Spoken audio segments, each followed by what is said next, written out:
I remember the day like it was carved into my skin. I was 14, just a kid who still believed in bedtime stories and family dinners. That morning, the air in our house felt colder than usual.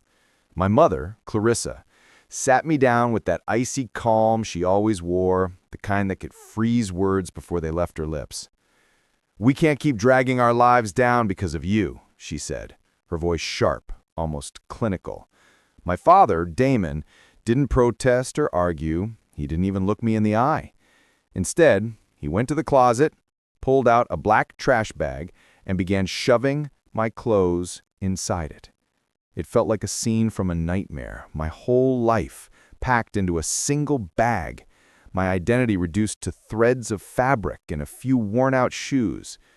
As he handed the bag to me, he muttered, "You'll figure it out. Or you won't. Either way, it's not our problem anymore." The door slammed behind me, and just like that, I ceased to exist in their world. Outside, the sidewalk stretched endlessly. I remember gripping that trash bag with trembling hands, every step heavier than the last. The neighbors peeked from behind their curtains, whispering, yet no one came forward. The world felt like a desert of indifference. I was hungry, scared, and utterly alone. That first week was unbearable. I wandered from street corner to street corner, searching for a place to rest, too proud to beg, too scared to ask for help. Nights were the hardest. I would crouch behind dumpsters or under fire escapes, shivering as the wind cut through my thin jacket. Hunger gnawed at me relentlessly. One night, I scavenged through garbage behind a diner and found half a sandwich. That became my dinner. I told myself I'd never forget the sting of being treated as less than human. My parents' cruelty wasn't just about rejection, it was systematic erasure. Clarissa had always cared more about appearances than affection. She adored pristine houses, expensive perfumes, and friends who complimented her elegance. To her, children were accessories. I was a defective one. Damon, on the other hand, was sharper in his cruelty. Every word from him felt like judgment. If my grades weren't perfect, he reminded me, a Callaway should never be average. I never heard a word of pride from him. I had a younger sister, Mira. She was 12 when they forced me out. I still see her face pressed against the upstairs window, her small hand tapping the glass, silently screaming for me to stay. But my parents yanked her away, her sobs muffled behind their authority. That image haunted me through the cold nights, a reminder that someone, somewhere, still cared. Amid the emptiness, one figure kept a faint light alive. My grandfather, Silas Calloway. He wasn't a man of soft words or sentimental gestures. His presence was imposing, and his voice carried the weight of authority. But beneath that stern exterior, there was respect. He acknowledged my struggle, my fight to survive, even when the world had turned its back on me. Occasionally, he would leave small acts of kindness, an envelope with $20, a nod of acknowledgement from across the street. I never felt pity from him. He respected resilience, grit, and loyalty. Those small gestures became beacons in the darkness, reminders that someone still saw me as worthy. By 16, I had adapted to life on the edges. Odd jobs became routine. Washing dishes, mowing lawns, shoveling snow, and each dollar earned felt like a tiny victory, proof that I was more than the burden they claimed I was.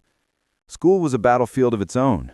Some nights I slept on benches, other nights in shelters, yet I never missed a class. Pride kept me silent. I wouldn't let anyone know the truth of my life. Even in those darkest years, a lesson from Grandpa Silas guided me. The measure of a man isn't who stands with him when it's easy. It's who he becomes when no one stands at all. At the time, I didn't fully grasp the depth of those words. But slowly, they became my compass. They reminded me that survival was not just about food or shelter. It was about retaining my dignity when the world tried to strip it away. By the time I turned 18, I had scrapped together enough to rent the small room above a hardware store. Life was still hard, still raw, but it was mine. I wasn't anyone's burden. I wasn't anyone's mistake. I was surviving, and in surviving, I was learning to thrive. Little did I know, the true test of my resilience was yet to come. The day I would face my parents again, and the world that had written me off was just over the horizon. And by then, I would no longer be the boy they had thrown away. I would come back as someone they could never ignore. When people imagine teenagers, they picture school dances, first crushes, and late-night laughter with friends. My teenage years were nothing like that. While kids my age worried about prom dates, I worried about where I'd sleep or how I'd stretch $5 into 3 meals. Every day was a battle, but every battle carved me into something stronger. At 15, I learned the art of invisibility. I knew which alleys were safe to rest in, which store owners might look the other way if I grabbed expired bread, and which subway stations had a bench wide enough to curl up on. My backpack was my closet, my pillow, my shield. I carried 2 pairs of jeans, a couple of shirts, and an old notebook where I scribbled thoughts and sketches. That notebook became my only friend, the silent witness to my fight. Work came in fragments.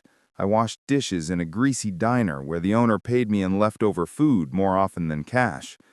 I mowed lawns in the summer heat and shoveled driveways in brutal winters. I even collected cans and bottles, lugging heavy bags to recycling centers for a few crumpled bills. The jobs were humiliating sometimes, but I refused to beg. I wanted every penny I made to have my sweat on it, not someone's pity. School was both refuge and torture. I'd sit in classrooms pretending I had done my homework on a proper desk, pretending I had slept in a warm bed. In truth, my eyes burned from exhaustion, and my stomach growled loud enough for kids to laugh. Teachers praised my resilience, but none of them knew that resilience was born from desperation. And yet, in the middle of all this darkness, there were moments of unexpected light. One evening, I was leaving the diner after closing, hands raw from scrubbing dishes, when a familiar car pulled up. It was my grandfather, Silas. He rolled down the window, his sharp eyes studying me. Without a word, he handed me a folded envelope. Inside was $50. When I looked back at him, confused, he simply said, "Don't waste it." Then he drove off. It wasn't just the money. It was what the gesture meant. He saw me. He acknowledged my existence when the rest of my family pretended I was a ghost. That brief encounter reminded me I wasn't completely forgotten. At 16, I found a job sweeping floors at a mechanic's garage. The pay was lousy, but I loved the rhythm of it. The smell of oil, the hum of engines, the feeling of being useful. The head mechanic, Mr. Lopez, was rough around the edges, but kinder than most. He showed me how to change oil, replace brakes, even fix small engines. "Keep learning, kid," he told me once. "Skills are worth more than pity." Those words stuck with me. Slowly, I began to see work not just as survival, but as a path forward. Each new skill was a weapon against the helplessness I had carried since the day I was thrown out. Still, the loneliness never left. Nights were the worst. I'd hear laughter spilling from windows of warm homes, families gathered around dinner tables. Sometimes I'd pass by the house I once lived in. The curtains glowed, shadows of my parents and sister moving inside. My chest would tighten with anger and longing. Mura was growing up without me, and I was just a ghost wandering the streets. But with each passing year, the bitterness turned into fuel. Their rejection became the fire that pushed me harder. I promised myself I would never crawl back to them, never give them the satisfaction of seeing me broken. One day, I swore, I would stand tall enough that they would regret every cruel word, every cold glance. By 17, I had saved enough to rent a tiny room above a hardware shop. The room was barely bigger than a closet, with peeling wallpaper and a creaky bed. But it was mine. I no longer had to fight for a corner of pavement to sleep on. For the first time in years, I closed the door behind me and felt a flicker of safety. That flicker grew into determination. I enrolled in night classes, picking up skills in bookkeeping and business basics. I didn't know exactly where my life was heading, but I knew I wasn't destined to remain in the shadows. My parents had tried to erase me, but each small victory was proof I could write my own story. I was 26 when the phone call came. By then, I had built a modest but steady life for myself. I worked full-time at a small construction company, had my own one-bedroom apartment, and even managed to save a little each month. My life was far from glamorous, but it was honest. I had carved it with my own hands. The call came late one evening. The voice on the other end was formal, distant. "Mr. Calloway, I'm sorry to inform you that your grandfather, Silas Calloway, has passed away." For a moment, I couldn't breathe. My grandfather, the only family member who had ever acknowledged me, was gone. The man who, in small but powerful ways, reminded me that I mattered, was no longer in this world. Grief hit me in waves, sharp and heavy. But alongside the grief came something else, fear, because I knew this meant I would have to face the family I had avoided for more than a decade. The funeral was held in the Grand Calloway estate, the house where I once played as a child, before everything shattered. As I walked through the gates, the weight of memory pressed down on me. The sprawling gardens, the marble pillars and polished windows, all symbols of the life my parents had chosen for themselves, a life they decided I didn't deserve. Inside, the room was filled with relatives dressed in black, their voices hushed yet sharp with gossip. When I entered, conversations froze. Eyes turned toward me, some wide with shock, others narrowed with disdain. My mother, Clarissa, stood near the casket, her handkerchief perfectly folded, not a single tear staining her makeup. She froze when she saw me. "You," she whispered, her voice dripping with disbelief. "What are you doing here?" Before I could answer, Damon stepped in. His voice was colder than ever. "This isn't your place, Aaron. You don't belong here. Leave before you embarrass us." The words cut deep, but I refused to flinch. "I was his grandfather, too," I said, my voice steady though my heart pounded. "And I'll honor him whether you like it or not." For the first time in years, I looked around and saw Mira. She was grown now, 24, her face sharper, but her eyes still soft with kindness. Our eyes met, and for a split second, she smiled. That tiny flicker of recognition nearly broke me. The funeral was long and suffocating.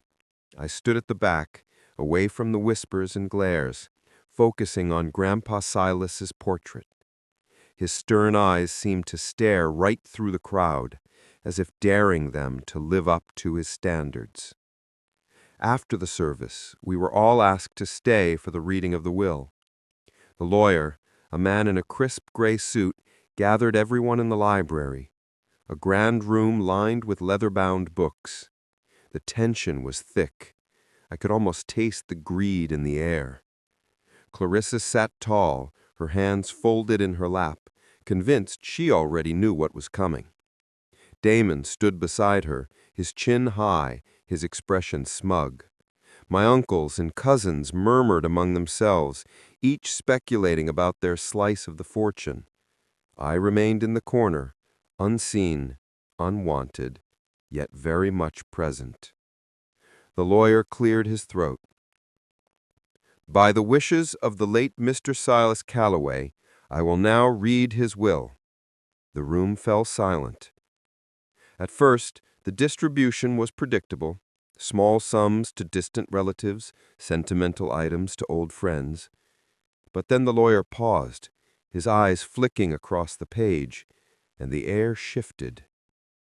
"And finally," he said, his voice deliberate, "the bulk of Mr. Calloway's estate, valued at $42 million, shall be inherited by—" He looked up, scanning the room, and in that moment, time seemed to stop. The relatives leaned forward, their greed palpable. Clarissa's lips curved in a victorious smile. Damon gripped her hand, confident. "Aaron Calloway." The room erupted. Gasps, shouts, accusations. Clarissa leapt to her feet, her composure cracking for the first time in years. "Impossible! This must be some kind of mistake." Damon's face flushed red, his jaw tight with rage. But I stood frozen, the words echoing in my head. Me? The boy they had thrown out like trash? The ghost they had erased? Suddenly, I was the heir to everything they had clawed and schemed for. As chaos erupted around me, I felt something I hadn't felt in years. Not just vindication, not just justice. It was the weight of my grandfather's trust, the knowledge that he had seen me, believed in me, even when no one else did. But I also knew this was only the beginning, because in that moment, I wasn't just the heir to a fortune. I was the target of a storm that was about to consume everything. The moment the lawyer announced my name, the room erupted into chaos. Gasps and shouts collided like thunder, shaking the heavy chandeliers overhead.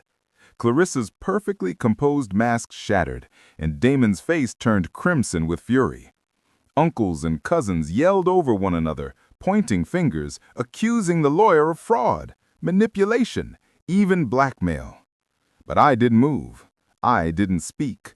I only stood, letting the storm rage around me. I could feel every gaze burning into my back, their resentment palpable. They had thought the world revolved around them, that their greed and charm could bend reality to their will. But here I was, the boy they tried to erase, standing taller than their expectations, untouched by their arrogance. Clarissa's voice cut through the chaos, sharp and venomous.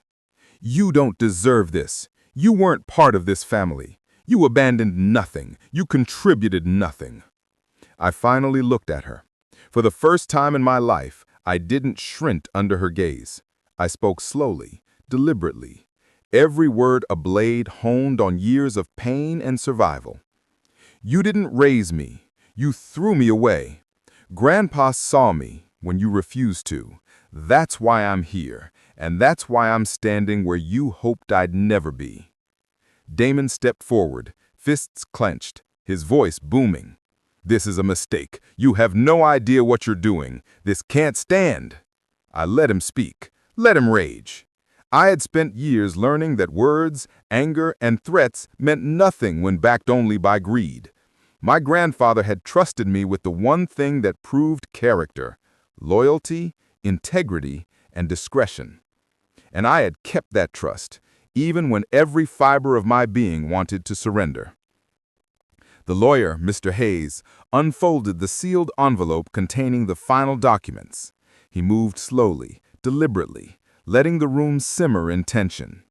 I could feel my pulse in my throat as he opened the box I had carried for 12 long years, the same box that had been my burden, my shield, my secret. Gasps filled the room again as he revealed the contents: the leather-bound journal of Grandpa Silas, and the legal documents confirming my inheritance. My father lunged forward, disbelief twisting his features. "This is absurd. You expect me to believe he chose you?" "I didn't choose the money," I said calmly, my voice carrying over the uproar. "I chose to keep a promise. Grandpa saw loyalty where you saw only convenience. That's why I'm here, and that's why I was entrusted." The room fell silent, a silence so thick it pressed against my chest. Even Clarissa and Damon were momentarily dumbfounded, unsure how to respond to words that couldn't be argued with. Mira stepped closer then, her small voice breaking through the tension. "He's right," she whispered, barely audible, but carrying the weight of truth. Her eyes, wide and earnest, searched mine. For the first time in my life, I felt the presence of family in the form of someone who truly cared. Clarissa's fury returned, louder this time.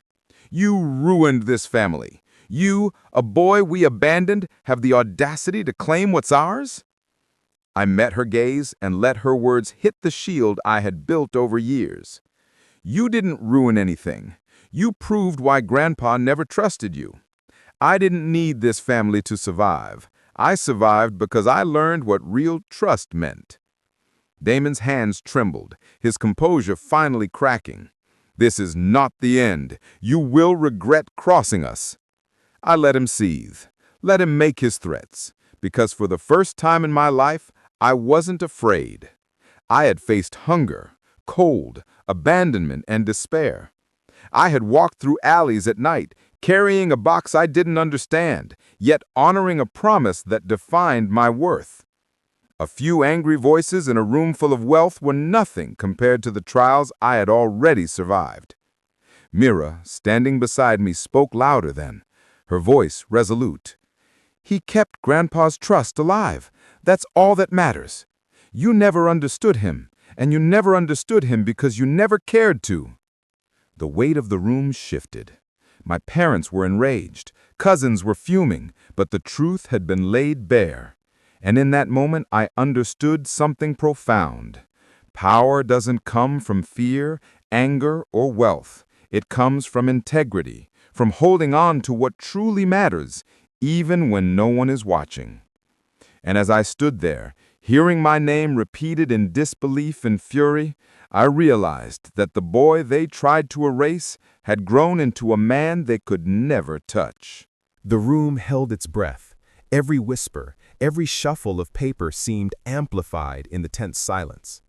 Mr. Hayes placed the journal and the sealed envelope on the polished mahogany table before me.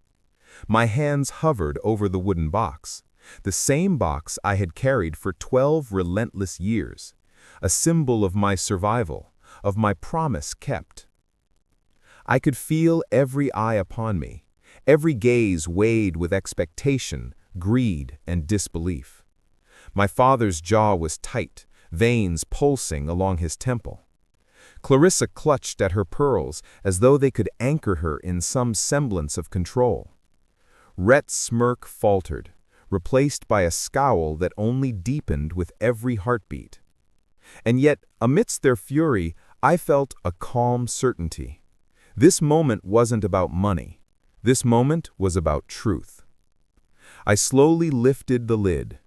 The brass lock clicked under my fingers, a sound that had haunted me through years of struggle, but now felt like the unlocking of destiny. Inside lay the leather-bound journal, edges worn and pages yellowed, and the envelope sealed in red wax. A hush swept the room, heavier than any storm outside. "Open it," Mr. Hayes prompted, his voice steady, unwavering. "The contents are yours, as your grandfather intended." I slid the journal forward, placing it gently on the table. As I opened the cover, the familiar scent of aged leather and ink filled my senses, a tangible reminder of Grandpa Silas' presence, even in absence. The first words leapt from the page. "To my family, the true measure of worth is not wealth, but integrity, loyalty, and the courage to stand when all others turn away." Gasps echoed across the room. Damon's face twisted in disbelief. Clarissa's lips parted as though she had tasted something bitter. And Rhett's smirk faltered, replaced by a scowl that only deepened with every heartbeat. And yet, amidst their fury, I felt a calm certainty. This moment wasn't about money. This moment was about truth.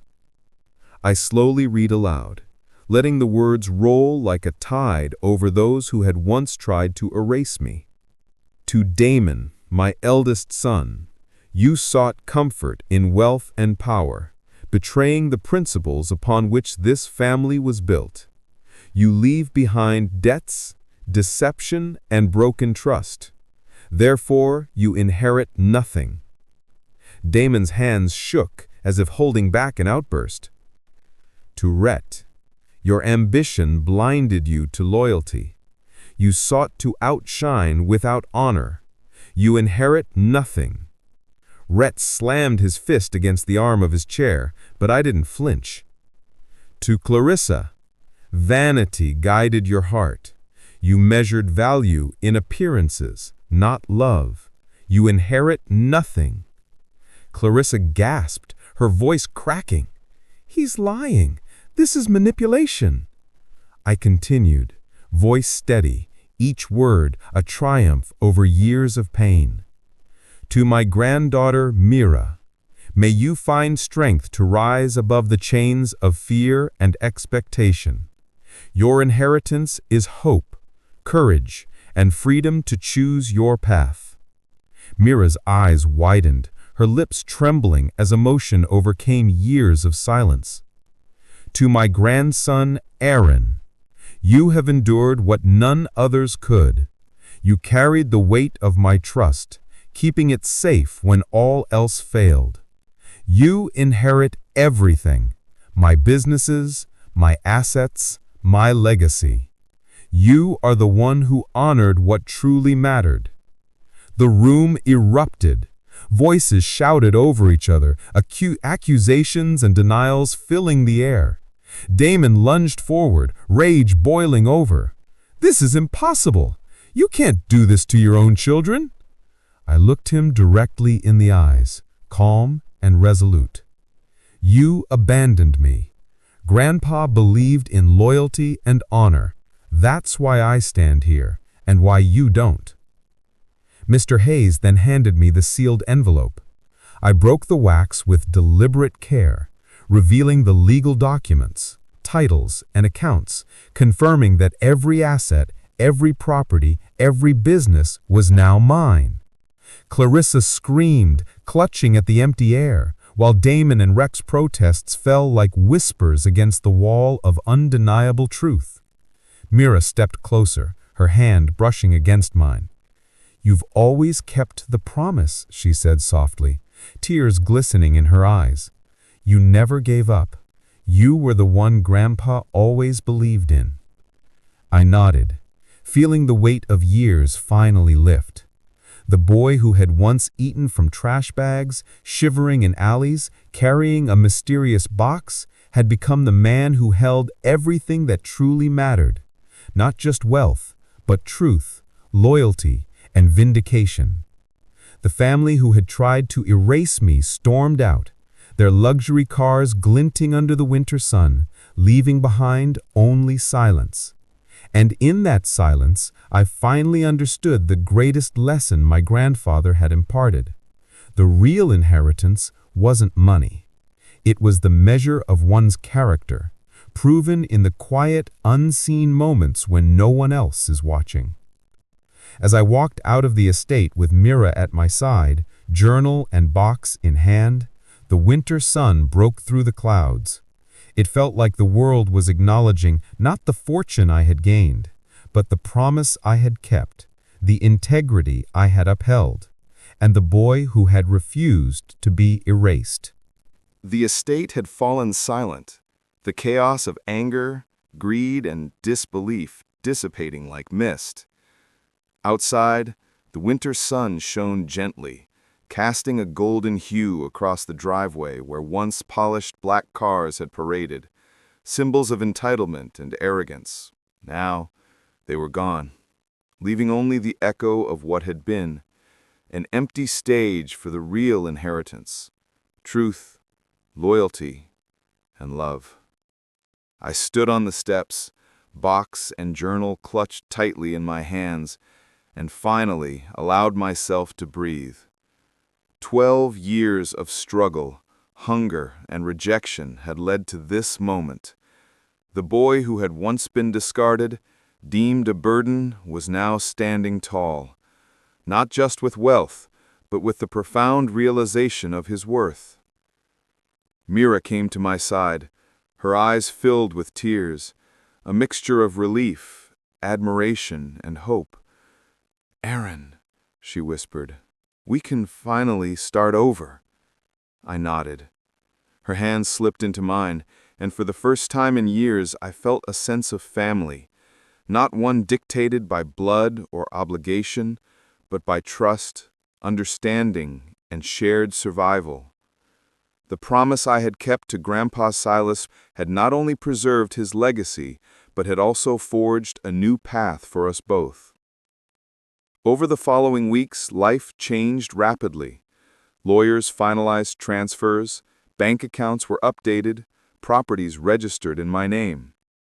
Every document, every line of law, reinforced what Grandpa Silas believed: loyalty, integrity, and resilience are far more valuable than wealth alone. Mira and I spent hours together, going through the journal. Each entry revealed another piece of Grandpa's life, his struggles, his values, and the unshakable wisdom he had passed down to me. We laughed at his rare moments of humor, we cried at the sacrifices he had made, and we marveled at the depth of his foresight. Through it all, we felt closer than ever, bound not just by family ties, but by the shared understanding of what it means to endure, to persevere, and to triumph over betrayal. The Calloway estate became more than a place of fortune. It became a home, a sanctuary for reflection and growth. I invested in the family businesses, not for power or prestige, but to honor the values Grandpa had instilled: hard work, respect, and giving back to the community. Mira found her voice, pursuing her own dreams without the shadow of our parents' control looming over her. Together we rebuilt what had been broken, not by reclaiming old grudges, but by creating a future defined by love and purpose. Despite the comfort and security that now surrounded us, I never forgot the boy who had huddled in alleys, surviving on scraps and determination. That boy was still a part of me, a reminder that worth is forged in struggle, and that promises kept in the darkest times shine brighter than any fortune. The wooden box, once a burden, now rested peacefully in my study, a symbol of resilience, trust, and the unwavering belief Grandpa had in me. Occasionally, letters arrived from distant relatives or acquaintances, curious about the sudden inheritance, but I chose silence over confrontation. The past had its place, but the future belonged to me and Mira, shaped not by bitterness, but by the lessons learned from years of survival. I had learned that true victory is not measured in revenge or wealth, but in the integrity with which one lives, even when the world turns its back. One quiet evening, as the sun dipped below the horizon, painting the estate in shades of amber and gold, Mira and I walked through the gardens Grandpa had once tended. She looked at me, her voice soft, yet filled with conviction. "Aaron, do you think they'll ever understand?" I shook my head, a small smile tugging at my lips. "It doesn't matter anymore. Understanding isn't required for justice or for living a meaningful life. We have each other, and that's what counts." We paused beneath the large oak tree, its branches stretching toward the sky as if reaching for something beyond sight. I opened the journal one last time and read aloud the words that had guided me through every hardship. "My heir is the one who understood that trust is worth more than gold." Those words, simple yet profound, resonated deeply. They were not merely about inheritance. They were about life, about character, about the courage to remain steadfast when no one else would. I realized then that Grandpa Silas had left me more than wealth. He had left me a compass, a guiding principle that would shape every decision, every step, every relationship for the rest of my life. As the seasons changed, Mira and I grew stronger, our bond unshakable, our purpose clear. The boy who once was cast aside had become a man who carried not just the fortune of a family, but the legacy of honor, resilience, and love. And in that, I found peace. A peace that no rejection, no cruelty, no years of hardship could ever take away. For anyone listening, anyone reading this story, remember, your worth is never defined by those who abandon you, by those who fail to see your value. True inheritance lies not in money, but in integrity, loyalty, and the promises you keep even when no one is watching. Hold on to that, fight for it, protect it, and life will reward you in ways beyond measure. And so, with Mira by my side and Grandpa Silas's wisdom in my heart, I stepped into the future not as a boy discarded, but as a man vindicated, empowered, and ready to live a life defined by truth, love, and unwavering resilience. The story had ended, but our journey, our true beginning, was only just starting.